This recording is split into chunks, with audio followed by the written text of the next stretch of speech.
നമസ്കാരം. മരണം മനുഷ്യനെ തേടിയെത്തുന്നതിന് മുമ്പ് മരണത്തെ തേടിപ്പോകുന്ന ചില വ്യക്തികൾ പത്രങ്ങളിലും മാധ്യമങ്ങളിലും കഴിഞ്ഞയിടെ നിറഞ്ഞു നിന്ന ഒരു മനുഷ്യൻ്റെ മരണത്തെപ്പറ്റി, ഇന്ത്യയിലെ തന്നെ വളരെ വിഖ്യാതനായ ഒരു കോഫി നിർമ്മാണ ശൃംഖലയുടെ ഉടമസ്ഥനെ പറ്റി നമ്മൾ കേൾക്കുകയുണ്ടായി. അതുപോലെ അനേകം സംഭവങ്ങൾ നമ്മുടെ ഓർമ്മയിലും നമ്മുടെ ചിന്തകളിലുമുണ്ട്. ഞാൻ ഉദ്ദേശിച്ചു വരുന്നത് ആത്മഹത്യയെ പറ്റിയാണ്. കാഹളത്തിൻ്റെ ഈ പുതിയ എപ്പിസോഡിൽ നമ്മൾ ചർച്ച ചെയ്യുക ആത്മഹത്യ എന്ന വിഷയത്തെ പറ്റിയാണ്. എന്തുകൊണ്ട്, എന്തിന്, എങ്ങനെ മനുഷ്യൻ തന്നെ ഇല്ലാതാക്കി ഈ ലോകത്തിൽ നിന്ന് പോകുന്നു, അതിനെപ്പറ്റിയുള്ള ചിന്തകളിലേക്ക് നിങ്ങളെല്ലാവരെയും ഹൃദ്യമായി സ്വാഗതം ചെയ്യുകയാണ്. ഈ എപ്പിസോഡിൽ നമ്മളോടൊപ്പം 4 വിശിഷ്ട വ്യക്തികളാണ് ഉള്ളത്. അവരെ ഞാൻ നിങ്ങൾക്ക് വേണ്ടി ഒന്ന് പരിചയപ്പെടുത്തുകയാണ്. റവറൻ സിസ്റ്റർ അജയ MSJ, അറിയപ്പെടുന്ന ഒരു മനഃശാസ്ത്രജ്ഞയും കൗൺസിലറുമാണ് sister. Reverend doctor James Mathew Pampara CMI, അറിയപ്പെടുന്ന ഒരു ദൈവശാസ്ത്രജ്ഞനും സഭാ നിയമ പണ്ഡിതനുമാണ് അച്ഛൻ. Reverend father Dito Devasi, Jesus യൂത്തിൻ്റെ മുഴുവൻ സമയ പ്രവർത്തനങ്ങളിൽ മുഴുകിയിരിക്കുന്ന അദ്ദേഹം. ഡോക്ടർ ടോണി അമ്പാടൻ, ക്ലിനിക്കൽ സൈക്കോളജിസ്റ്റാണ്. അദ്ദേഹം അങ്കമാലി ലിറ്റിൽ ഫ്ലവർ ഹോസ്പിറ്റലിൽ ജോലി ചെയ്യുന്നു. സ്വാഗതം.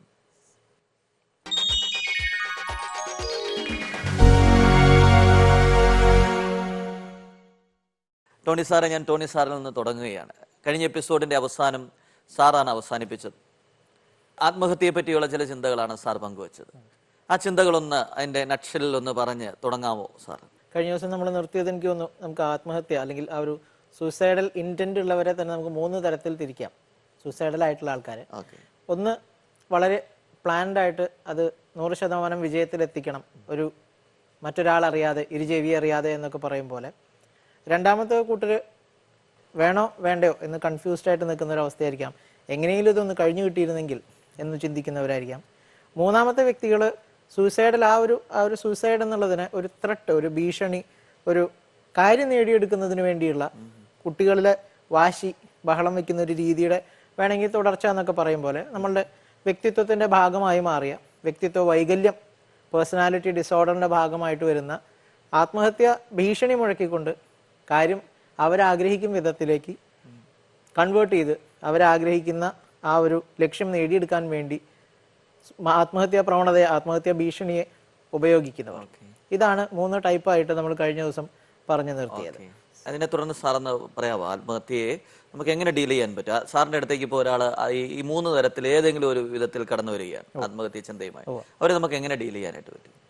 ഈവൻ ഇപ്പോൾ സൈക്കോളജി, സൈക്യാട്രി പഠിക്കുമ്പോൾ നമ്മളൊരാളൊരു വ്യക്തിയെ പരിചയപ്പെടുകയോ അല്ലെങ്കിൽ ഒരു ക്ലിനിക്കൽ സെറ്റിങ്ങിൽ കാണുകയോ ചെയ്യുമ്പോൾ ആത്മഹത്യാ പ്രവണത ഇല്ലെങ്കിൽ പോലും സൂയിസൈഡൽ ഇൻറ്റൻറ്റ് മെഷർ ചെയ്യുക, സൂയിസൈഡൽ റിസ്ക് മെഷർ ചെയ്യുക എന്ന് പറഞ്ഞുകൊണ്ട് ഒരു സ്റ്റെപ്പ് തന്നെ ഉണ്ടെന്നാണ് സൈക്യാട്രിയിൽ case history and mental status examination. അതായത് അവരുടെ ഒരു നമ്മൾ ഇവാലുവേഷൻ തുടക്കത്തിൽ പ്രൈമറി അവരെ കാണുകയും മനസ്സിലാക്കുകയും പരിശോധിക്കുകയും ചെയ്യുമ്പോൾ തന്നെ അതിൻ്റെ ഭാഗമായിട്ട് യാതൊരു വിധത്തിലുള്ള ആത്മഹത്യാ ചിന്തകളും ഇല്ലാത്തവരോട് പോലും നമ്മളൊന്ന് ചോദിച്ച് കാരണം അവരുടെ ഉള്ളിൻ്റെ ഉള്ളിൽ ഇനി അവരത് പറയാതെ ഉണ്ടോ, എപ്പോഴെങ്കിലും ഇതിനെക്കുറിച്ച് ചിന്തിച്ചിട്ടുണ്ടോ, ഒരു ലീഡ് ക്വസ്റ്റ്യൻ ആയിരിക്കാം അത്.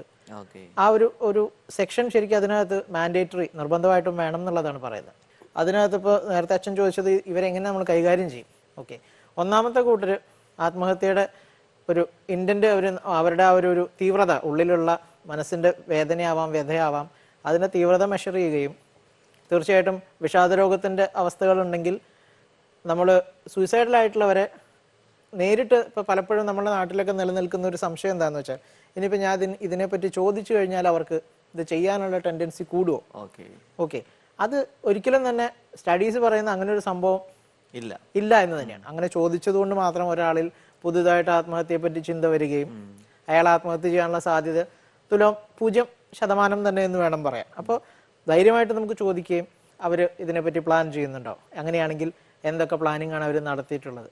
എപ്പോഴും ഇങ്ങനെ പ്ലാനിങ്ങിലുള്ള ആൾക്കാരെ സംബന്ധിച്ച് നമ്മൾ എത്ര കോൺഫിഡൻഷ്യാലിറ്റി, സൈക്കോളജിസ്റ്റിനെ സംബന്ധിച്ച് അല്ലെങ്കിൽ ഈ ഒരു മേഖലയിൽ വർക്ക് ചെയ്യുന്നവരെ സംബന്ധിച്ച് കോൺഫിഡൻഷ്യാലിറ്റി, ആ ഒരു സ്വകാര്യത, സീക്രസി സൂക്ഷിക്കണമെന്ന് പറയുന്നുണ്ടെങ്കിൽ പോലും ഇത്തരം സന്ദർഭങ്ങളിൽ അവരുടെ ഒരുപക്ഷെ കുടുംബാംഗങ്ങളെ ആവാം, മേലുദ്യോഗസ്ഥരെ ആവാം, നമ്മൾ അറിയിക്കണം ബാധ്യസ്ഥത നമുക്കുണ്ടെന്നുള്ളതാണ്.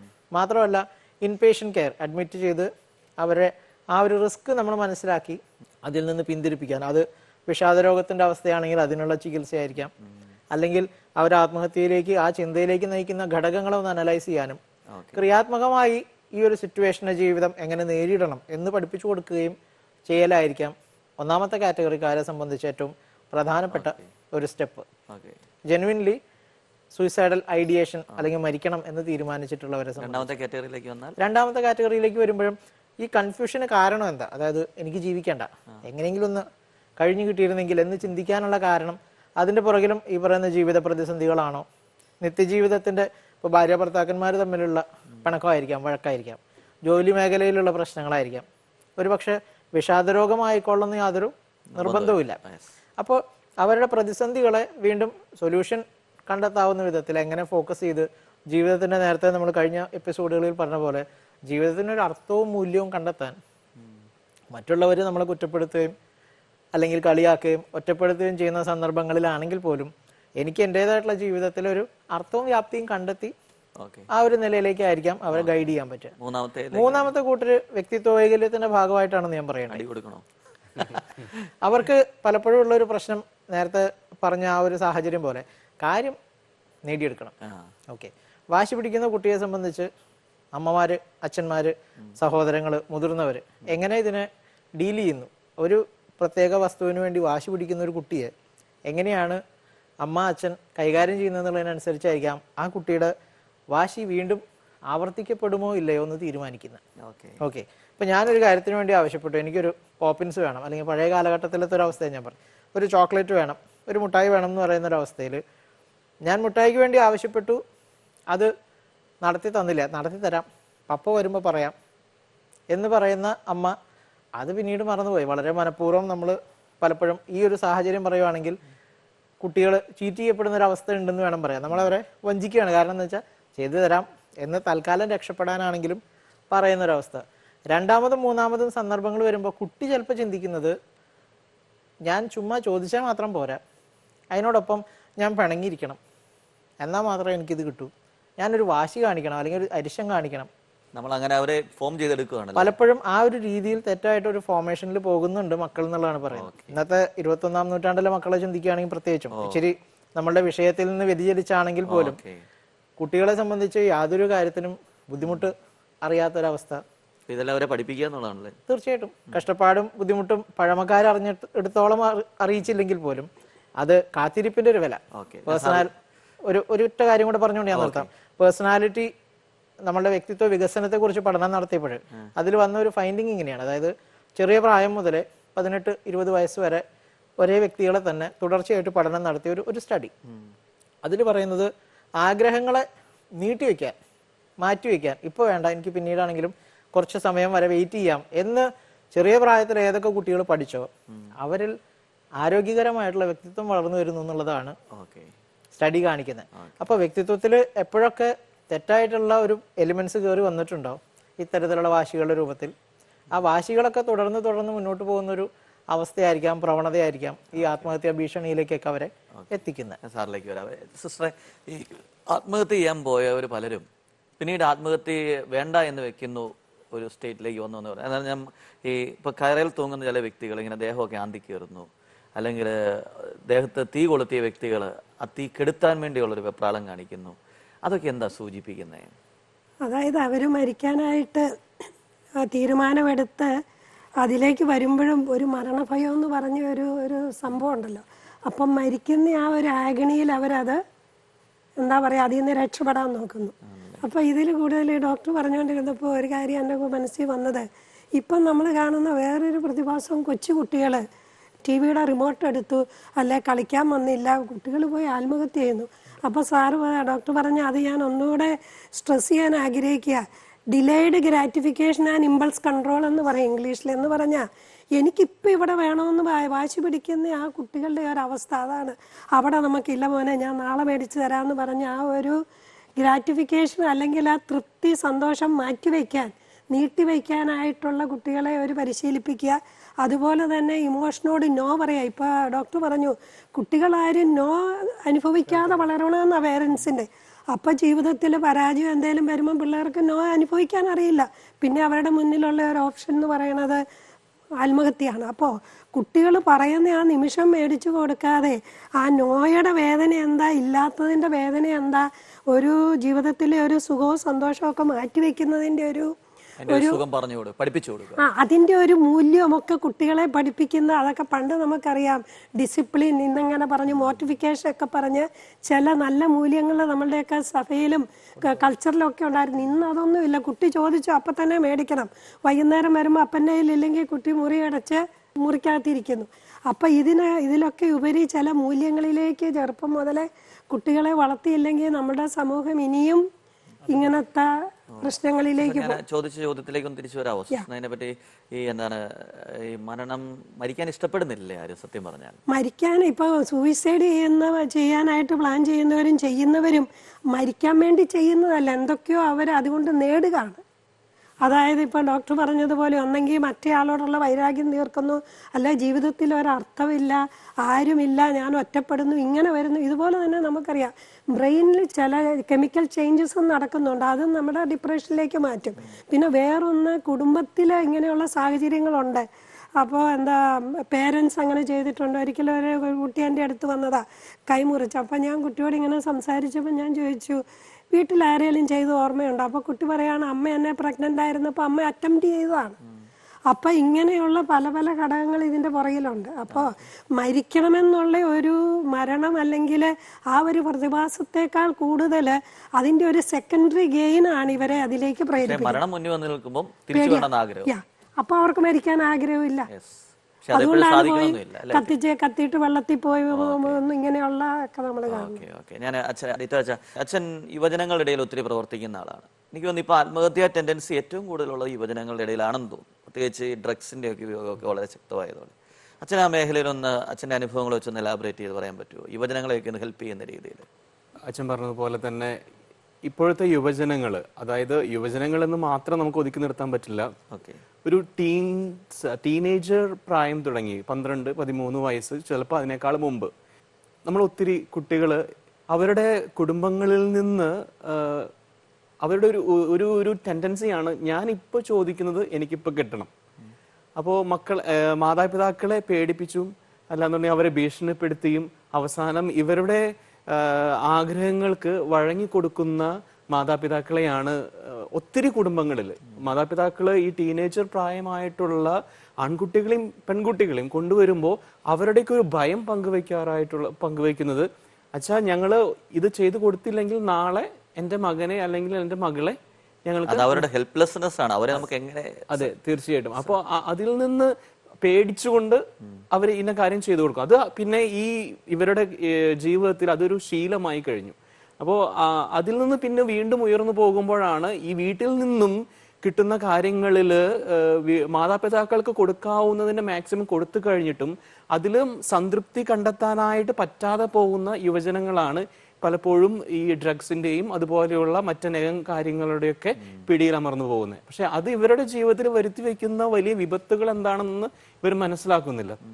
അപ്പോൾ ഞാൻ പറയാൻ ആഗ്രഹിക്കുന്നത്, നമുക്കൊക്കെ ആ ഒരു പഴയ ജീവിത കാലഘട്ടമുണ്ട്. അതായത് എൻ്റെ ജീവിതത്തിലേക്ക് കടന്നു വന്നു കഴിഞ്ഞാൽ 1/2 കിലോ ഇറച്ചിയിൽ 5 പേര് 2 നേരം ഭക്ഷണം കഴിക്കുകയും 1 പാക്കറ്റ് മോഡേൺ ബ്രെഡിൽ 5 ദിവസത്തെ ബ്രേക്ക്ഫാസ്റ്റ്, സ്കൂളിൽ പോകുന്നതിന് മുമ്പ് ബ്രേക്ക്ഫാസ്റ്റ് കഴിക്കുകയും ചെയ്തുകൊണ്ടിരുന്ന ഒരു കുടുംബ പശ്ചാത്തലത്തിൽ നിന്നാണ് ഞാൻ കടന്നു വരുന്നത്. അവിടെയൊക്കെ നമ്മൾ ആഗ്രഹിച്ചിട്ട് പോലും കാര്യമില്ല. അപ്പൊ എനിക്ക് തോന്നുന്നു മാതാപിതാക്കളുടെ ഇടയിൽ അവര് വളരെ ഒരു അവെയർ ആകേണ്ട, മക്കളെ കുറിച്ച് അവർ പറയുന്ന പല കാര്യങ്ങളും അതിപ്പോൾ ചെയ്തു കൊടുക്കേണ്ട ഒരു കാര്യമാണോ അല്ലയോ എന്ന് വിവേചിച്ചറിയാനും. അതെന്നായി തുടങ്ങേണ്ടത് ഈ ടീച്ചിങ് അല്ലെങ്കിൽ ഈ ഫോർമേഷൻ? അതെനിക്ക് തോന്നുന്നത് ജനിച്ച് ഏകദേശം കുട്ടിക്ക് ഒരു ചിന്തിക്കാനായിട്ട് അവർ പലപ്പോഴും കാര്യങ്ങൾ ആവശ്യമാണ്. 7ാമത്തെ വയസ്സും തുടങ്ങി അവർ ഈ റീസണിങ് പവർ ഡെവലപ്പ് ചെയ്യുന്ന സമയം 7ാമത്തെ വയസ്സ് തുടങ്ങിയെന്നാണ് ഞാൻ മനസ്സിലാക്കുന്നത്. അപ്പോൾ അവിടെ തുടങ്ങി അവരുടെ ഓരോ കാര്യങ്ങളും ഒരുപക്ഷെ അതിനേക്കാളും മുമ്പായിട്ടും ഓരോ കാര്യങ്ങളും അവർക്കത് വേണോ വേണ്ടയോ എന്ന് തീരുമാനിക്കാനായിട്ട് അവരെ കൊണ്ട് തന്നെ തീരുമാനമെടുപ്പിക്കുന്ന രീതിയിലേക്ക് അവരെ വളർത്തിക്കൊണ്ടുവരികയും പരിശീലിപ്പിക്കുകയും ചെയ്യുകയാണ് നമുക്ക് വേണ്ടത്. അങ്ങനെയുള്ളൊരു ജീവിത ശൈലി ചിട്ടപ്പെടുത്താനായിട്ട് മക്കളെ സഹായിക്കുക, അതായിരിക്കും മാതാപിതാക്കൾക്ക് ചെയ്യേണ്ട ഒരു കാര്യം. ഡ്രഗ്സിന്റെ പുറകെയൊക്കെ പല പിള്ളേരും പോകാൻ സാധ്യതയുണ്ട്. അവരെ പിന്നെ നമ്മളവരെ ഹെൽപ്പ് ചെയ്യാനായിട്ട് ഭയങ്കര ബുദ്ധിമുട്ട്. അതെ, നമ്മുടെ നീഡ്സ് എന്ന് പറയുന്നത് അത് ഓരോ പ്രായത്തിനനുസരിച്ചിട്ടും ഓരോ സാഹചര്യം അനുസരിച്ചും മാറിക്കൊണ്ടിരിക്കും. അപ്പോ ഞാൻ നേരത്തെ പറഞ്ഞ യുവാവിന്റെ അവൻ തുടങ്ങിയത് വളരെ ചെറിയൊരു കാര്യത്തിന്മേലായിരുന്നു. പിന്നെ അതിൽ നിന്ന് സംതൃപ്തി കിട്ടാതെ വന്നപ്പോൾ അതിനേക്കാളും ഉയർന്ന കാര്യങ്ങളിലേക്കാണ് അവൻ അറിയാതെ ചെന്ന് വീഴുന്നത്. അത് അവനെ സഹായിക്കാനായിട്ട് അവന്റെ ചുറ്റിലും ഒത്തിരിയേറെ പേരുണ്ട്. അപ്പോ എനിക്ക് എൻ്റെ ജീവിതത്തിൽ എന്താണ് വേണ്ടത്, എന്താണ് ആവശ്യമില്ലാത്തത് എന്ന് വളരെ കൃത്യമായിട്ട് വിവേചിച്ചറിയാനായിട്ടുള്ള ഒരു ജീവിതശൈലി ചിട്ടപ്പെടുത്തി കൊടുക്കാനായിട്ട് എല്ലാ മാതാപിതാക്കൾക്കും ചുമതലയുണ്ട്, കടമയുണ്ട്. അച്ഛാ, നമ്മുടെ സഭയുടെ ഇപ്പോഴത്തെ ആത്മഹത്യയെ പറ്റിയുള്ള ഒരു കാഴ്ചപ്പാട്, അല്ലെങ്കിൽ നേരത്തെ ഉണ്ടായിരുന്ന ഒരു കാഴ്ചപ്പാട്, ഇപ്പോഴത്തെ ഒരു കാഴ്ചപ്പാടും, അതൊന്ന് അച്ഛനൊന്ന് വിവരിക്കാവോ? അതിന് ശേഷമുള്ള കാര്യങ്ങളെ പറ്റിയൊക്കെ ഒന്ന്. നേരത്തെ സഭ മനസ്സിലാക്കിയിരുന്നതും പഠിപ്പിച്ചിരുന്നതും ആത്മഹത്യ എന്ന് പറഞ്ഞാൽ 100% പാപകരമായിട്ടുള്ള ഒരു അവസ്ഥയാണ്, അതിനൊരു എക്സെപ്ഷൻ ഇല്ല എന്നൊരു ചിന്തയായിരുന്നു പണ്ട് മനസ്സിലാക്കിയിരുന്നത്. എന്നാൽ മനഃശാസ്ത്രത്തിൻ്റെ ആവിർഭാവത്തോടുകൂടി, പഠനങ്ങൾ വളർന്നതോടുകൂടി ഇന്ന് എല്ലാ ആത്മഹത്യകളും പാപ അവസ്ഥയല്ല, പാപത്തിൻ്റെ ഫലമല്ല എന്നുള്ളൊരു ചിന്തയിലേക്ക് നാം വളർന്നിട്ടുണ്ട്. കാരണം പറയാം, നമ്മൾ നേരത്തെ തന്നെ സംസാരിച്ചിരുന്ന വിഷാദരോഗം. വിഷാദരോഗത്തിന് വളരെയധികം അടിപ്പെട്ടിരിക്കുന്നതിൽ ചിലർക്ക് ആത്മഹത്യാ പ്രവണത വളരെയധികമുണ്ട്.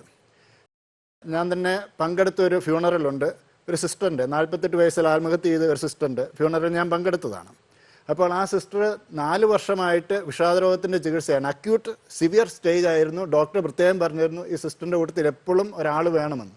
ആ സിസ്റ്ററിൻ്റെ ഫാമിലിയിൽ 2 ആത്മഹത്യ നടന്നതുമാണ്. അപ്പോൾ വളരെ നല്ലൊരു ടീച്ചറായിരുന്നു. പക്ഷേ ഈ അസുഖം വന്നതോടുകൂടി ടീച്ചിങ്ങിൽ നിന്ന് മാറ്റി ഫുൾ ടൈം ഒബ്സർവേഷനിൽ മടത്തി താമസിക്കുകയാണ്. അപ്പോൾ ഒരു 5 മിനിറ്റ് നേരം കൂട്ടത്തിൽ നിന്നുള്ള ആൾ മാറി, ആൾ ആത്മഹത്യ ചെയ്തു. ഇത് ആത്മഹത്യ ചെയ്തത് ആ സിസ്റ്ററിൻ്റെ തീരുമാനമാണോ അതോ രോഗത്തിൻ്റെ പ്രതിഫലനമാണോ എന്നുള്ള ചോദ്യമാണ് വരുന്നത്. ഒരു ക്യാൻസർ രോഗം വന്ന ഒരാൾ മരിച്ചിട്ടുണ്ടെങ്കിൽ നമ്മൾ പറയും രോഗമാണ് മരണകാരണമെന്ന്. അതേസമയം ആത്മഹത്യ ചെയ്താൽ നാം ഉടനെ പറയും ആളെടുത്ത തീരുമാനമാണെന്ന് പറയും. എപ്പോഴും ആളെടുത്ത തീരുമാനമാകണമെന്നില്ല. ആൾക്ക് തീരുമാനം എടുക്കാനുള്ള സ്വാതന്ത്ര്യം മനസ്സിനുണ്ടായിരുന്നു എന്നുള്ളതാണ് പ്രശ്നം. ആ സ്വാതന്ത്ര്യം നഷ്ടപ്പെട്ട അവസരത്തിൽ നടന്ന ആത്മഹത്യ ആ വ്യക്തിയെ പാപകരമായിട്ട് ബാധിക്കുന്നുണ്ടാവില്ല. നമ്മളെപ്പോഴും മനസ്സിൽ കാണുന്ന, അല്ലെങ്കിൽ നമ്മൾ വചനത്തിൽ കാണുന്നത് യൂദാസ് കറിയോത്തയുടെ ആത്മഹത്യയാണ്. അവൻ പോയി കെട്ടിത്തൂങ്ങി ചത്തു. അത് അവൻ്റെ തീരുമാനമായിരുന്നു. അതുകൊണ്ട് അവൻ നാശത്തിൻ്റെ പുത്രൻ എന്നറിയപ്പെട്ടു. പക്ഷേ ഒരു വ്യക്തി ആത്മഹത്യ ചെയ്യാൻ തീരുമാനമെടുക്കുന്ന സമയത്ത് ആളുടെ മനോഭാവം നമുക്ക് ജഡ്ജ് ചെയ്യാൻ സാധിക്കില്ല. ചില അവസരത്തിൽ സാധിക്കും, പക്ഷേ പല അവസരത്തിനും സാധിക്കില്ല. അതുകൊണ്ട് ഇന്ന് നാം കുറെ കൂടി ഓപ്പൺ ആയിട്ടുള്ള ഒരു മനോഭാവം ആത്മഹത്യയെ സംബന്ധിച്ച് വേണമെന്നുള്ളതാണ് ദൈവശാസ്ത്രജ്ഞന്മാർ ഭൂരിഭാഗത്തിൻ്റെയും തീരുമാനം. എന്നാൽ അതേസമയം തന്നെ നമ്മുടെ ജീവൻ്റെ മൂല്യത്തെ പറ്റിയുള്ള സഭയുടെ പഠനം നമ്മൾ വളരെ മുറുക്കെ പിടിക്കേണ്ടതായിട്ടുണ്ട്. അതുകൊണ്ട് തന്നെയാണ് തൻ്റെ ജീവിതത്തിൻ്റെ ഉടമസ്ഥനായ ദൈവത്തിന് മാത്രമേ ജീവൻ തീർച്ചയെടുക്കാൻ സാധിക്കുള്ളൂ. ഒരു വ്യക്തിക്കും സ്വന്തം ജീവൻ എടുക്കാൻ പാടില്ല എന്നുള്ള പഠനം അബ്സല്യൂട്ടാണ്. അപ്പോൾ ഞാൻ സ്വന്തം തീരുമാനം, എൻ്റെ ഫ്രീ വില്ലോടുകൂടി, എൻ്റെ സ്വാതന്ത്ര്യത്തോടുകൂടി ആത്മഹത്യ ചെയ്യാൻ തീരുമാനിച്ചാൽ അത് പാപമാണ്. അങ്ങനെയുള്ളതിനെ പ്രോത്സാഹിപ്പിക്കാതിരിക്കാൻ വേണ്ടിയാണ് സഭ ഇന്നും, പ്രത്യേകിച്ച് സീറോ മലബാർ സഭയുടെ പർട്ടിക്കുലർ ലോയിലേക്ക് വരികയാണെങ്കിൽ നമുക്ക് കാണുവാൻ സാധിക്കും, ആത്മഹത്യ ചെയ്തവർക്ക് കൊടുക്കുന്ന ഫ്യൂണറൽ, ബെറിയൽ, മൃതസംസ്കാരം, അത് ആഘോഷം പാടില്ല, അതിനകത്ത് ഒരു കുരിശ് 2 കുട, അതിൽ കൂടുതൽ പാടില്ല എന്നുള്ള കുറേ റെസ്ട്രിക്ഷൻസ് വെച്ചിട്ടുണ്ട്. അത് എന്തുകൊണ്ടാണെന്ന് ചോദിച്ചിട്ടുണ്ടെങ്കിൽ മനുഷ്യർക്ക് ഒരു തെറ്റിദ്ധാരണ വരാനുള്ള സാധ്യത ഉള്ളതുകൊണ്ട് അത് ഒഴിവാക്കാൻ വേണ്ടിയാണ്. ഈ സാഹചര്യത്തിൽ നമ്മൾ മേഴ്സി കില്ലിംഗ്, എഴുത്തനാസിയ അഥവാ ദയാവധത്തെയും മുൻകൂട്ടി ചിന്തിക്കേണ്ടതായിട്ടുണ്ട്. അതും സഭ ഒരിക്കലും അംഗീകരിക്കുന്നതല്ല. കാരണം ഇവിടെയും ഒരു വ്യക്തിയുടെ ജീവൻ എടുക്കുന്ന പ്രക്രിയയിലേക്കാണ് പോകുന്നത്. അത് സഭയ്ക്ക് അംഗീകരിക്കാൻ സാധിക്കില്ല. കാരണം ജീവൻ നൽകിയ ദൈവമാണെങ്കിൽ അത് തിരിച്ചു വിളിക്കാനുള്ള അധികാരവും ദൈവത്തിന് മാത്രമേ ഉള്ളൂ. എന്നിരുന്നാലും ഒരു വിഷാദരോഗത്തിനുള്ള അടിമ ആ രോഗത്തിൻ്റെ ഫലമായിട്ട് സ്വതന്ത്ര തീരുമാനമില്ലാതെ ജീവൻ എടുക്കുന്നു. അവിടെ പാപം എപ്പോഴാണ് വരുന്നത്? എനിക്ക് സ്വാതന്ത്ര്യമുള്ളപ്പോഴാണ്. എനിക്ക് സ്വാതന്ത്ര്യമില്ലാത്തടത്ത് പാപമില്ല. അപ്പോൾ ഈ ഒരു വ്യക്തി മരിച്ചു. അത് എന്തുകൊണ്ടാണ് മരിച്ചത്? മരിക്കാൻ തീരുമാനമെടുത്ത ശേഷം ഉദാഹരണം തൂങ്ങിച്ചത്തു എന്ന് വിചാരിച്ചു, തൂങ്ങിക്കഴിഞ്ഞു. അത് കഴിഞ്ഞപ്പം ദൈവമേ ക്ഷമിക്കണമേ, എനിക്ക് തെറ്റിപ്പോയി എന്ന് പറഞ്ഞ് ചിലപ്പം ക്ഷമ ചോദിച്ച് മനസ്താപപ്പെട്ടായിരിക്കും മരിച്ചിരിക്കുന്നത്, നമുക്കറിയില്ല. അതുകൊണ്ട് മരിച്ച വ്യക്തിക്ക് വേണ്ടി, ആത്മഹത്യ ചെയ്ത വ്യക്തിക്ക് വേണ്ടിയും നമുക്ക് പ്രാർത്ഥിക്കണം. ആൾക്ക് വേണ്ടി കുർബാന അർപ്പിക്കാം, ഒരു കുഴപ്പവുമില്ല, സെമിത്തേരിയിൽ പോവാം, പ്രാർത്ഥിക്കാം. പക്ഷെ എന്തുകൊണ്ട് സഭ ഇതിൽ ഒരു സാധാരണ ഫ്യൂണറിനേക്കാളും അല്പം താഴ്ന്ന ലെവല് വേണമെന്ന് വയ്ക്കുന്നു എന്ന് ചോദിച്ചാൽ വളരെ വ്യക്തമാണ്. ഇത് ആത്മഹത്യയെ പ്രോത്സാഹിപ്പിക്കുന്ന ഒരു ചിന്തയും ഒരു വ്യക്തിയുടെയും മനസ്സിലേക്ക് കടന്നു വരരുത്. പക്ഷെ എന്ന് പറഞ്ഞാൽ ഞാൻ ഇതുവരെ പറഞ്ഞ സഭയുടെ പഠനമാണ്. എൻ്റെ വ്യക്തിപരമായിട്ടുള്ള ഒരു ചെറിയ ക്രിറ്റിസിസവും കൂടി ഇതിൻ്റെ കൂടെ ചേർക്കാൻ ആഗ്രഹിക്കുകയാണ്. സീറോ മലബാർ സഭയുടെ പർട്ടിക്കുലർ ലോയിൽ പറഞ്ഞിട്ടുണ്ട്, ഇങ്ങനെയുള്ള ആത്മഹത്യയുടെ ഫ്യൂണറൽ അതിന് പ്രസംഗം പാടില്ല എന്ന്. ഞാൻ അതിനോട് യോജിക്കുന്നില്ല. കാരണം നാം എന്തിനാണ് ഒരു ചരമപ്രസംഗം നടത്തുന്നത്? അതിന് ചരമത്തെ പറ്റിയുള്ള സഭാപഠനം മനസ്സിലാക്കണം. ചരമത്തെ പറ്റി ഉള്ള പഠനത്തിൽ, ബെറിയലിനെ പറ്റിയുള്ള പഠനത്തിൽ എൻ്റെ ലക്ഷ്യങ്ങളായിട്ട് 3 കാര്യങ്ങളാണ് പറയുന്നത്. 1, മരിച്ച വ്യക്തിക്ക് വേണ്ടി പ്രാർത്ഥിക്കുക. 2, മരിച്ചവരുടെ പ്രിയപ്പെട്ടവരെ ആശ്വസിപ്പിക്കുക. 3, മൃതദേഹത്തെ ബഹുമാനിക്കുക. അപ്പോൾ ഒരു ആത്മഹത്യ ചെയ്ത വ്യക്തിയുടെ കുടുംബാംഗങ്ങളെ സംബന്ധിച്ചിടത്തോളം ഒരു വലിയ ഷോക്കാണ്, വലിയ വേദനയാണ്, വലിയ ഹ്യൂമിലിയേഷനുമാണ്. അപ്പോൾ അവരെ ആശ്വസിപ്പിക്കുകയും കൂട്ടത്തിൽ പറയണം, ഈ വ്യക്തി മരിച്ചത് എന്തുകൊണ്ടാണ്? വിഷാദരോഗം കൊണ്ടാണോ? ഏത് രീതിയിലാണ് മരിച്ചത്? അവസാന നിമിഷം ക്ഷമിക്കണമേ എന്ന് ദൈവത്തോട് പ്രാർത്ഥിച്ചു. ഒന്നും നമുക്കറിയില്ല. എല്ലാം അറിയുന്ന ദൈവത്തിന് ഈ വ്യക്തിയെ സമർപ്പിക്കുക. അതോടൊപ്പം തന്നെ ഈ വ്യക്തിയുടെ ജീവിതകാലത്തിലെ നല്ല കാര്യങ്ങൾ ഓർത്ത് ദൈവത്തിന് നന്ദി പറയുക. ഇനിയും നമുക്ക് ഈ വ്യക്തിക്ക് വേണ്ടി പ്രാർത്ഥിക്കാൻ സാധിക്കും. ഒന്നും തീർന്നിട്ടില്ല. കാരണം കാരുണ്യവാനായ ദൈവത്തിൻ്റെ കയ്യിലേക്ക് നമുക്ക് സമർപ്പിക്കാം. ഈ ഒരു ആശ്വാസവാക്ക് ഒരു ദൈവവചനം പങ്കുവെക്കുന്നത് നല്ലതാണെന്നാണ് ഞാൻ വ്യക്തിപരമായിട്ട് ചിന്തിക്കുന്നത്. പക്ഷേ എന്തുകൊണ്ടോ സീറോ മലബാർ സഭയുടെ പർട്ടിക്കുലർ ലോയിൽ ആ ഒരു സംഭവം ഇല്ല. അതിൽ ഞാൻ ഖേദിക്കുന്നുമുണ്ട്. തിരുത്തൽ വരേണ്ടതാണ് അവിടെ അല്ലേ എന്ന് ഞാൻ വ്യക്തിപരമായിട്ട് ചിന്തിക്കുന്നു. സഭാധികാരികളെ തിരുത്താൻ ഞാൻ ആരുമല്ല. എന്നിരുന്നാൽ അച്ഛനോട് ഞാനൊരു സംശയം ചോദിച്ചോട്ടെ. അച്ഛൻ പറഞ്ഞു ഈ ആത്മഹത്യയുടെ ഗ്രാവിറ്റി കുറയും വിഷാദരോഗത്തിൻ്റെ ഒക്കെ പേരിലാണെങ്കിൽ. എല്ലാ ആത്മഹത്യക്ക് പിന്നിൽ ഒരു കാരണമില്ലേ അച്ഛാ? ഇപ്പം ഈ കടബാധിത ഒരു വിഷാദത്തിലേക്ക് നമ്മളെ കൊണ്ടുപോയേക്കാം. ഇപ്പം പ്രിയപ്പെട്ടവരുടെ മരണം ഒരു വിഷാദത്തിലേക്ക് കൊണ്ടുപോയേക്കാം. ഈവൻ ഇപ്പോൾ ഒരു മൊബൈൽ ഫോൺ വാങ്ങിച്ചു തരണമെന്നൊരു കൊച്ചു പറയുന്നു, അത് അപ്പം കൊടുക്കുന്നില്ല. അതൊക്കെ ഒരു വിഷാദരോഗമായിട്ട് നമുക്ക് കണക്കാക്കാൻ പറ്റുമോ? അല്ലെങ്കിൽ അതൊരു ആത്മഹത്യയെ ന്യായീകരിക്കാൻ പറ്റുന്നൊരു കാരണമായിട്ട് നമുക്ക് കാണാൻ പറ്റുമോ? വിഷാദ രോഗം എന്ന് പറയുന്നതും സങ്കടം എന്ന് പറയുന്നതും രണ്ടും രണ്ടാണ്. അതായത് വിഷാദ രോഗം, ഡിപ്രഷൻ എന്നുള്ള രോഗാവസ്ഥ, അവിടെ വ്യക്തിയുടെ ഫ്രീഡം എടുത്തു കളയാണ്, ഓപ്ഷൻസ് എടുത്തു കളയാണ്. എനിക്ക് ഓപ്ഷൻ ഉള്ളിടത്ത് പല കാര്യങ്ങളുണ്ടാകാം. എനിക്ക് ഓപ്ഷൻ ഉള്ളപ്പോഴും എന്നെ കമ്പൽ ചെയ്യുന്നത്. ഉദാഹരണത്തിന് ഞാൻ ഇന്നിവിടെ വരണോ വേണ്ടയോ എന്നുള്ളതിനകത്ത് വന്നാൽ ഒത്തിരി നല്ല കാര്യം ചെയ്യാമല്ലോ എന്ന് എനിക്ക് ചിന്തയുണ്ട്, മറ്റു പല കാര്യങ്ങളും ചെയ്യാനുണ്ട്. പക്ഷേ എന്നാലും എനിക്ക് ഫ്രീഡം ഉണ്ട്. പിന്നെ ഇവിടെയാണ് സഭയുടെ പഠനത്തിൽ വന്ന മാറ്റങ്ങൾ എന്ന് പറഞ്ഞാൽ ദൈവശാസ്ത്രത്തിൽ വന്ന മാറ്റം. അവസാന നിമിഷം ആള് എന്ത് ചിന്തിച്ചു, എന്ത് തീരുമാനമെടുത്തു. ഒരു ഫൈനൽ ഏസ്, ഡെഫിനിറ്റീവ് ഏസാണ് മരണം. മരണത്തിന് യേശു പറയുന്നത്, ദൈവത്തിനാണ് യേശു പറയുന്നത്, അതെയോ ദൈവം ഇല്ലാത്തൊരു ജീവിതത്തിനാണ് യേശു പറയുന്നത്. ആ മരിക്കുന്ന നിമിഷത്തിൽ പറയുന്നതാണ് നിത്യതയിൽ നമുക്ക് കണ്ടിന്യൂ ചെയ്തത്. കാരണം അതിനുശേഷം നിത്യതയിൽ പാസ്റ്റ്, പ്രസന്റ്, ഫ്യൂച്ചർ ഇല്ല എന്ന് പറയുന്നു. അപ്പം മരിക്കുന്ന നിമിഷം ഞാൻ ദൈവത്തോട് പറയുകയാണ്, നിന്നെ എനിക്ക് വേണ്ട. പിന്നെ ദൈവം ഹെൽപ്ലെസ് ആണ്. അതുകൊണ്ടാണ് നരകം എന്ന് പറയുന്നത്. എന്താണ് നരകം? ദൈവത്തിന് ഞാൻ നോ പറഞ്ഞ് ദൈവം ഇല്ലാതെ ജീവിക്കുന്നതാണ് നരകം. അതേസമയം മരിക്കുന്ന നിമിഷം, അതുവരെ തെമ്മാടിയായിട്ട് ജീവിച്ച നല്ല കള്ളൻ മരിക്കുന്നതിന് തൊട്ട് മുമ്പ് പറഞ്ഞു ദൈവത്തിനോട്, യേശു പറഞ്ഞു, ദൈവമേ എനിക്ക് ഇനിയുള്ള ജീവിതം ഞാൻ നിന്റെ കൂടത്തെ വേണം, ഇതുവരെ ഞാൻ നിന്റെ കൂടത്തെ അല്ല ജീവിച്ചത്. പക്ഷെ അത് ഫൈനൽ ഡെഫിനിറ്റീവ് ആൻസറാണ്. ആ ആൻസർ യേസായിരുന്നുകൊണ്ട് നിത്യതയുണ്ട്. അപ്പോൾ ഈ ലാസ്റ്റ് നിമിഷം നടക്കുന്നത് എന്താണെന്ന് വേറൊരാൾ ജഡ്ജ് ചെയ്യാൻ നമുക്ക് പറ്റില്ല. മരിക്കുന്ന ആളോട് ചോദിക്കാൻ നമുക്ക് മാർഗ്ഗമില്ല. അപ്പോൾ നമുക്ക് ചെയ്യാൻ പറ്റുന്ന എന്താണെന്ന് ചോദിച്ചാൽ, മക്കബയസിന്റെ പുസ്തകത്തിൽ കാണുന്ന പോലെ, പഴയ നിയമത്തിൽ കാണുന്ന പോലെ മരിച്ചവർക്ക് വേണ്ടി പ്രാർത്ഥിക്കുക. മരിച്ചവർക്ക് വേണ്ടി ഏറ്റവും വലിയ പ്രാർത്ഥന എന്താണ്? ദ്വീബലിയാണ്. ദ്വീബലി അർപ്പിക്കുക, അതിനുവേണ്ടി പണം നൽകുന്നതും ആ രീതിയിൽ പ്രാർത്ഥിക്കുന്നതും ഇതെല്ലാം സഭ അംഗീകരിക്കുന്നതാണ്. അപ്പം കൺക്ലൂഷൻ ആയിട്ട് പറഞ്ഞാൽ സഭ ഒരിക്കലും ആത്മഹത്യയെ പ്രോത്സാഹിപ്പിക്കുകയോ അംഗീകരിക്കുകയോ ചെയ്യുന്നില്ല. പക്ഷെ അതിനെ സഭ പ്രോത്സാഹിപ്പിക്കുന്നില്ല, അംഗീകരിക്കുന്നില്ല, അത് തെറ്റാണെന്ന് പഠിപ്പിക്കുന്നു. എന്നിരുന്നാലും ഓരോ ഇൻഡിവിജ്വൽ കേസിൽ തെറ്റാണോ തെറ്റല്ലയോ എന്ന് സഭ ജഡ്ജ് ചെയ്യുന്നില്ല, ചെയ്യാൻ പാടില്ല. കാരണം ഫ്രാൻസിസ് മാർപ്പാപ്പ പറഞ്ഞ പോലെ, who am I to judge? നമുക്ക് മറ്റുള്ളവരുടെ ഉള്ളിൽ കയറി പല കാര്യങ്ങളിലും ജഡ്ജ് ചെയ്യാൻ സാധിക്കില്ല, തീരുമാനമെടുക്കാൻ സാധിക്കില്ല. അപ്പോൾ നമ്മൾ എന്താണ് ചെയ്യേണ്ടത്? നമ്മൾ ഒരിക്കലും ആ വീട്ടിൽ ആത്മഹത്യ എന്ന വീടാണ് കേട്ടോ എന്നും പറഞ്ഞുള്ള നെഗറ്റീവായിട്ട് നമ്മൾ ഒരിക്കലും കാണരുത്. അത് മാത്രമല്ല, വേറൊന്ന് പോസിറ്റീവായിട്ട് നമ്മൾ അച്ഛന്മാരും സിസ്റ്റേഴ്സും കൗൺസിലേഴ്സും ഒക്കെ മനസ്സിലാക്കേണ്ട കാര്യമുണ്ട്. ഈ വീട്ടിലെ മനുഷ്യർ എത്ര ഹ്യൂമിലിയേഷനാണ് അനുഭവിക്കുന്നത്, എത്ര വേദനയാണ് അനുഭവിക്കുന്നത്, എത്ര കുറ്റബോധമുണ്ട്. അവർ ചിന്തിക്കും, ഞങ്ങൾ ഇച്ചിരിയോടെ നന്നായിട്ട് പെരുമാറിയിരുന്നെങ്കിൽ ഒരുപക്ഷെ അവൻ ആത്മഹത്യ ചെയ്യില്ലായിരുന്നു. നമുക്ക് ഹിസ്റ്ററിയെ മാറ്റിമറിക്കാൻ പറ്റില്ല. നടന്നു, തെറ്റുകൾ ഉണ്ടാവാം, ഇല്ലാതിരിക്കാം, ഇതൊന്നും നമുക്കറിയില്ല. നമ്മൾ മനുഷ്യരാണ്, ഇംപെർഫെക്റ്റ് ആണ്, അവിടെയൊക്കെ കുറവുകളുണ്ടാകും. പക്ഷെ ഒരാൾ മരിച്ചതിൻ്റെ പേരിൽ നമ്മെ തന്നെയും ബ്ലെയിം ചെയ്യണ്ട, മരിച്ച ആളെയും ബ്ലെയിം ചെയ്യണ്ട. ഇതെല്ലാം ദൈവത്തിന്റെ പദ്ധതിയിൽ ഉണ്ടായിരുന്നു എന്ന് ചിന്തിക്കണം. സാറേ, ഞാൻ അച്ഛൻ പറഞ്ഞൊരു കാര്യത്തിൽ നിന്ന് തുടങ്ങാണ്. അച്ഛൻ ഇപ്പോൾ അവസാനം പറഞ്ഞില്ലേ, ഇപ്പോൾ ഈ ആത്മഹത്യ ചെയ്തൊരു വ്യക്തിയുടെ വീട്ടുകാരൊക്കെ അനുഭവിക്കുന്ന ഒരു വിഷമം. കഴിഞ്ഞിടയ്ക്ക് ഒരാളെൻ്റെ അടുത്ത് വന്നിട്ട് പറഞ്ഞത്, എൻ്റെ മകൻ 12ാം ക്ലാസ്സിൽ പഠിച്ചപ്പോൾ ആത്മഹത്യ ചെയ്തു, ഒരു പ്രേമ നൈരാശ്യത്തിൽപ്പെട്ട് ആത്മഹത്യ ചെയ്തതാണ്. അപ്പം ഇപ്പോഴും അപ്പന് ഭയങ്കര വിഷമമാണ്, കരയുവാണ്. പുള്ളിക്കാരൻ ഇങ്ങനെ കരയാം, അച്ഛാ ഞാൻ നോക്കാത്തതുകൊണ്ടല്ലേ അവന് ഇങ്ങനെ സംഭവിച്ചത്. അപ്പം അങ്ങനെയുള്ളൊരു ഇഷ്യൂ വരുമ്പോൾ നമ്മൾ എങ്ങനെയാണ് അതിനെ ഒന്ന് ഡീൽ ചെയ്യാനായിട്ട് പറ്റുന്നത്? നമ്മൾ ഈ സീരീസ് തുടങ്ങിയതിലേക്ക് ഒന്ന് തിരിച്ചു പോവാം. അതായത് മരണം, അതിനകത്ത് അതിനെ തുടർന്നുള്ള നമ്മൾ ഫസ്റ്റ് പറഞ്ഞ ആ ഒരു കൺസെപ്റ്റ്, ഡെത്ത്, ഡൈയിങ്, ബിറീവ്മെന്റ്, ഇതിനെ തുടർന്നുള്ള ഗ്രീഫ്, ആ ഒരു അനുശോചനം അല്ലെങ്കിൽ ആ ഒരു ഫേസ് ചെയ്യുന്ന ആ ഒരു കാര്യം. അതിൽ തന്നെ ഗ്രീഫ് എന്ന് പറയുന്ന വാക്കിൽ നോർമലായിട്ടുള്ളതും പത്തോളജിക്കലായിട്ടുള്ളതും നമ്മൾ പറയേണ്ടായി. ഓക്കെ, പത്തോളജിക്കൽ ഗ്രീഫ് എന്ന് പറയുന്നതിന്റെ ഒരു എക്സാമ്പിൾ ആയിരിക്കാം ഇപ്പൊ അച്ഛൻ പറഞ്ഞ, അതായത് മാസങ്ങളും വർഷങ്ങളും നാളുകളും അതിങ്ങനെ ഹോണ്ട് ചെയ്തുകൊണ്ടിരിക്കുന്ന, പിന്തുടരുന്ന അല്ലെങ്കിൽ അയാളെ വേട്ടയാടുന്ന ഒരു അവസ്ഥ.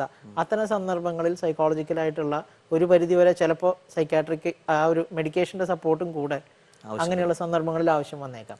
എന്തുകൊണ്ടാണ് ഈ വ്യക്തി ആ ഒരു കൺസെപ്റ്റിൽ തന്നെ ബ്ലോക്കായി നിൽക്കുന്നത്? ഓക്കെ, മകനെ ഇപ്പോൾ അത് കഴിഞ്ഞ സെഷനുകളിൽ, കഴിഞ്ഞ എപ്പിസോഡുകളിൽ സിസ്റ്ററൊക്കെ പറയണ്ടായി, ആ ഒരു ചിന്തയാണ് ഏത് ഞാൻ വിളിച്ചത് കൊണ്ടാണ്, അല്ലെങ്കിൽ അച്ഛൻ പറയണ്ടായി ഞാൻ വിളിച്ചത് കൊണ്ട്, ആ മുറി പണിതത് കൊണ്ട് എന്നൊക്കെ പറയുന്ന നമ്മളൊരു മൈൻഡ് റീഡിംഗ് എന്നോ അല്ലെങ്കിൽ അതിന് കോഗ്നിറ്റീവ് ഡിസ്ട്രോഷൻസ് എന്നൊക്കെയാണ് മനഃശാസ്ത്രം പറയുന്നത്. അതായത് എൻ്റെ ചിന്തയിൽ, കാഴ്ചപ്പാടുകളിൽ ഞാൻ എഴുതി ഉറപ്പിച്ചു വെച്ചിട്ടുള്ള, അരക്കിട്ട് ഉറപ്പിച്ചു വെച്ചിട്ടുള്ള ചില ചിന്താഗതികൾ, ഞാൻ മാത്രമാണ് ഇതിന് കാരണം. ഓക്കെ, അതിനകത്ത് കുറച്ച് നിഹിലിസ്റ്റിക് ഐഡിയ എന്നൊക്കെ വേണമെങ്കിൽ പറയാം. ഞാൻ ഇങ്ങനെ ചെയ്തിരുന്നെങ്കിൽ ഇവൻ അങ്ങനെ ചെയ്യൂലായിരുന്നു, അതാണ് ഇപ്പൊ അച്ഛൻ പറഞ്ഞ അല്ലെങ്കിൽ ആ പപ്പയുടെ ഒരു അവസ്ഥ. ഓക്കെ, അതിൽ ഡിപ്രഷന് സമാനമായിട്ട് തന്നെയായിരിക്കാം ഗ്രീഫ് റിയാക്ഷന്റെ ഒരു ചികിത്സയിൽ മുന്നോട്ട് പോകേണ്ടി വരിക. സൈക്കോളജിക്കൽ ഹെൽപ്പ്, കൗൺസിലിംഗ്, ആ ഒരു കുറച്ച് കാലപ്പഴക്കമുള്ളത് കൊണ്ട് തന്നെ ചികിത്സയും ഒരു പക്ഷേ ഇച്ചിരി ഇന്റൻസ് ആയിട്ട് പോകേണ്ടി വന്നേക്കാം, ഇന്റൻസീവായിട്ട്. നമ്മൾ ഈ കൺക്ലൂഡ് ചെയ്യുകയാണ്. അപ്പോൾ അതിന് മുമ്പ് അച്ഛനൊരു ഒരു ചെറുതായിട്ടൊന്ന് കോംപ്ലിമെന്റ് ചെയ്യാമോ? പെട്ടെന്ന് അച്ഛനെ രാത്രി ഒരാൾ ഫോണിൽ വിളിച്ചിട്ട് പറയാം, അച്ഛൻ ഞാൻ ആത്മഹത്യ ചെയ്യാൻ പോവാ, അച്ഛനെ ഞാൻ അവസാനമായിട്ട് വിളിക്കുന്നത്, അച്ഛൻ എനിക്ക് വേണ്ടി ഒന്ന് പ്രാർത്ഥിച്ച്, അച്ഛൻ എന്തായിരിക്കും ഒരു സൊല്യൂഷൻ പറഞ്ഞു കൊടുക്കാറുള്ളത്? അങ്ങനെ ഒരു ഫോൺ കോൾ വന്നു കഴിഞ്ഞാൽ ഞാൻ ഏറ്റവും ആദ്യം അദ്ദേഹത്തിനോട് ചോദിക്കാനൊന്ന ഒരു ചോദ്യം, ഇത് നാളെ കാലത്തേക്ക് വരെ എനിക്ക് നിന്നെ ഒന്ന് കാണാനായിട്ട്, നിന്റെ അടുത്ത് സംസാരിക്കാനായിട്ട് കിട്ടുന്ന ഒരു സമയം വരെ മാറ്റിവെക്കാവോ? അതായിരിക്കും എൻ്റെ ആദ്യത്തെ ചോദ്യം.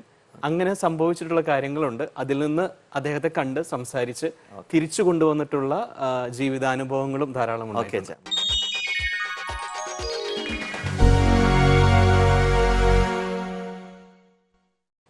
ആത്മഹത്യയെ പറ്റിയുള്ള ചില ചിന്തകളായിരുന്നു നമ്മുടെ മനസ്സിലൂടെ കടന്നുപോയത്, ഈ ചിന്തയിലൂടെ കടന്നുപോയത്.